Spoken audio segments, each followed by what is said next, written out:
დღეს მაგას პლატფორმის მთავარი გამოწვევა არის საკადრო დეფიციტი. დონალდ ტრამპს არ ყავს ისეთი პერსონალიები, რომელთაც გააჩნიათ მყარი სოფხედელობრივი ბაზისი, რომლებიც პრაქტიკაში განახორციელებენ მაგას პლატფორმის ამ ახალ ხედვებს, რომლებიც სიახლეა შეერთებული შტატების სოციალ-პოლიტიკურ ცხოვრებაში. ამიტომაც არა ჩვენ ვხედავთ, რომ შეერთებული შტატების დღევანდელი ხელისუფლება, სამთავრობო კაბინეტი არის დაკომპლექტებული ნაწილობრივ აი ამ მაგას წარმომადგენლებისგან და ნაწილობრივ კვლავ ამ ნეოკონსერვატიული სკოლის წარმომადგენლებისგან და თანდათანობით გამომდინარე იქიდან, რომ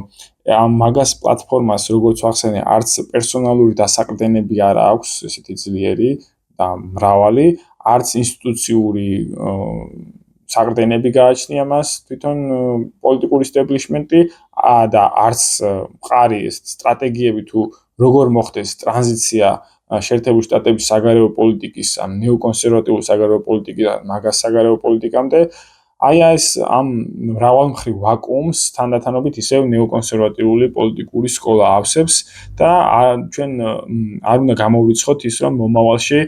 დონალდ ტრამპის საგარეო პოლიტიკა ნაწილობრივ დაემსგავსოს ნეოკონსერვატიულ საგარეო პოლიტიკას და ამ ნაწილობრივ დამსგავსებაში გულისხმობ იმას რომ სავარაუდოდ შეერთებული შტატები აქტიურ სამხედრო კონფლიქტებში აღარ ჩაერთვება და ომებს აღარ წამოიწყებს, გულისხმობ დონალდ ტრამპის პრეზიდენტობის განმავლობაში, თუმცა შეიძლება მან გამოიყენოს დიპლომატიური და ეკონომიკური წნეხის საშუალებები, გულისხმობ ამას ამ შემთხვევაში სანქციებს.